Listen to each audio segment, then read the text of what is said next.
This week's Tragic Star of the Week is Dana Plato.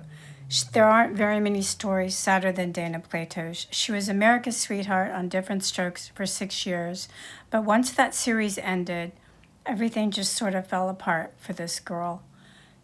So let's take a look at her life story. Hi everyone, and welcome to this week's Tragic Star of the Week. So this week we're going to be talking about the sad story of Dana Plato. She died when she was only 34 years old. But before we get into that, I please encourage you to like and subscribe to the channel. I only have 1,300 subscribers, but on my Facebook page I have 174,000 followers. So I'm wondering where all my Facebook page fans are. Anyway, it really helps the page to grow if you can like and subscribe. That would be really great. Also, I have 3 books for sale. I promote them every time I do a video. Tragic Hollywood, Beautiful, Glamorous, and Dead. Tragic Hollywood, Beautiful, Glamorous, and Still Dead. And my novel, my noir novel that I'm very proud of called Goodbye Angel, Goodbye, When Dreams Aren't Enough. Please check them out on Amazon. There's links in the description to this channel. Thank you so much, and let's get right into Dana Plato. Dana Plato is a classic tragic Hollywood story. She was born in 1964 in Maywood, California, to a teenage mother who then adopted her out, and she was adopted by 2 really nice people. And she seemed to have a fairly normal childhood, though her mother did start her into modeling and doing commercials when she was really, really young. So from a very young age, she was in show business, and I'm not sure how that jives with her having a normal childhood. I don't think she did. Usually when these kids get involved with commercials or television shows at an early age, they don't really have a childhood much. She made over 100 commercials.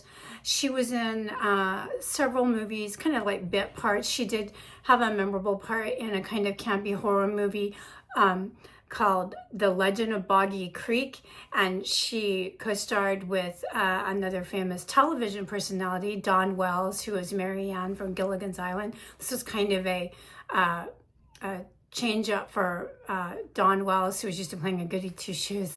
The Legend of Boggy Creek, 1972, yeah. She had bit parts in other shows, but of course, her main claim to fame is when she was cast as the white girl, privileged, wealthy girl, Kimberly, in the groundbreaking sitcom called Different Strokes. Different Strokes was a huge success in the late 70s. This is 1978. It was a huge success, and it was so different on a number of levels. There had been shows with primarily African-American casts, African-American stars, but there'd not been a show before Different Strokes really that combined both African-American and white stars in the same way, in the same family as Different Strokes did. She played the older sister to 2 young African-American brothers who her father had adopted, and a lot of hilarity ensued. Gary Coleman became famous for his role in this sitcom. Todd Bridges, less famous, but he's the only one still standing of the 3 kids in the sitcom. So this was a phenomenally successful show, but she was already at a disadvantage. The problem was she was already pushing puberty when the show began. So, she could very quickly age out of this. So by the time she left the show, or was fired actually, she was, in her late teens. So yeah, she actually married and got pregnant on purpose, supposedly, so that she would probably be fired from the show, because how are they going to write that into the script? They can't write that into the script unless they marry Kimberly off on the show, and then that would kind of defeat the whole purpose of the show. So she was fired from that. So after she left Different Strokes, things sort of went downhill for Dana Plato after that. She was typecast and didn't get any other roles. She also began using drugs, and this wasn't helping her situation any. She sunk lower and lower. Her and her husband divorced. She started doing just about anything in entertainmentville to make money. She even made a sort of pornographic movie whose title was a play off of her sitcom Different Strokes. It was called Different Strokes, the story of Jack and Jill. Haha, get it? And then she made a video game in 1986. There was a video game called Night Trap. It was sort of an innovative, cutting-edge video game using live actors. I don't think there's a video game now that does that because we got CGI now, but they had to use live actors in 1986 because they didn't have anything equivalent that would look good. So she was in this video game called Night Trap, and it was heavily criticized for its gratuitous violence and its overt sexual overtones.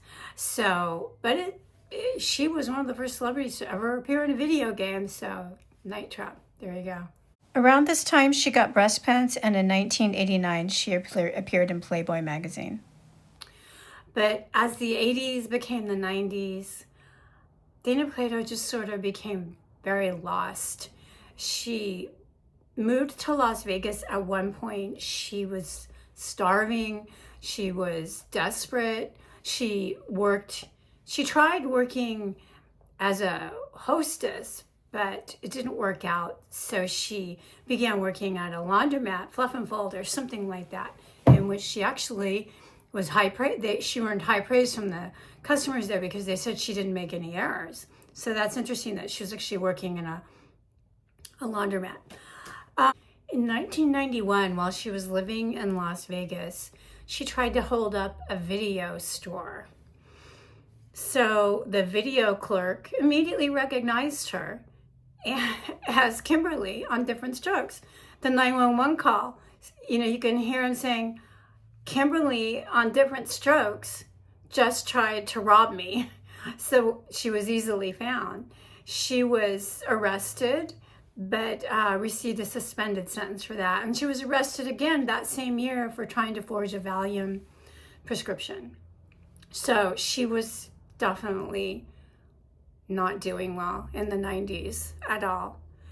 She continued to have drug issues, and she just kept sinking slower and slower into the abyss, which was really sad. Occasionally, there would be some Different Strokes reunions, and she would get together with her former co-stars, and she was still good friends with both of them. And, that was good times for her. But mostly the 90s were spent in obscurity, doing drugs, and barely getting by. In 1999, the day before she died, she went on the Howard Stern Show. The Howard Stern Show was big stuff back in the 90s. I used to listen to it every morning. It was a huge talk show in the early morning, in the mid-morning hours. It was on FM radio, and I listened to it. A lot of people listened to it. I didn't happen to catch this episode, but she went on the Howard Stern Show, and she tried to defend herself against drug allegations and drug addiction allegations. She said she was no longer an addict, except for she only took these prescription pills because she had some wisdom teeth removed. And the audience that called in were super cruel. Unusually cruel to her, and called her out and called her a liar and said she was, no good and all of this stuff. They were really cruel. And Howard Stern, he kind of egged them on, but in a certain way, he didn't egg them on. She asked him for some pills, and he gave her some pills, and then he called himself an enabler. I don't know what that was all about. But he ended this show by saying that she seemed like a very nice person and that he hoped she would be okay. Well, of course, she wasn't okay. She went back into her and her boyfriend were living in an RV, pretty nice RV, but an RV, and they had driven it over to her mother, I guess this was her husband. I'm not sure. I'll have to look it up. Anyway, they had driven it to her mother-in-law's house, and they'd parked it in front of the house. And while she was in the house, Dana Plato had said, you know, I'm not feeling well. I'm going to go and take a nap in the RV. So when she didn't come out for a few hours, they went to check on her in the RV, and she was found dead in the RV. She had taken an overdose of those pills that she had been given, you know, for pain. The coroner ruled this initially an accidental overdose, and then he changed his mind to suicide, even though there was no suicide note. He said there was too many of these pills consumed all at once for this to be considered accidental. Todd Bridges said publicly he believed it was an accidental overdose, but I don't know if you can take that many pills accidentally. And it's not a coincidence, in my opinion, that this happened the day after she was on the Howard Stern show and people were so cruel to her. She was only 34 years old when she died. She died on May 8th in 1999. R.I.P. to poor Dana Plato, one of the saddest actual stories there is. She is in my book, Tragic Hollywood, Beautiful, Glamorous, and Dead. And that was a tough chapter for me to write because it was seriously, it was so depressing writing that chapter. Really one of the saddest stories to come out of Hollywood. I'm going to add an addendum to this video because I didn't realize that Dana Plato's son, Tyler Lambert, committed suicide 2 days before the 11th anniversary of her death in 2011. This was sad beyond belief. He was only 25 years old, and he really meant this because he put a gun to his head and shot himself. So I wasn't even aware of this until I started looking things up a little closely, and so I just wanted to add an addendum to this video that's very sad and tragic. Often suicide runs in families, and this was certainly the case for Dana Plato and her son.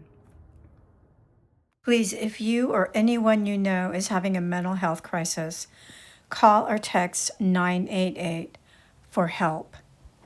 Don't wait. So that's it. It's a short video this week. But it's still tragic. Thank you so much. Please like and subscribe. Most of you aren't subscribed, so I'd really appreciate it if more of you would subscribe and watch the video. Thank you so much, and I'll see you next week.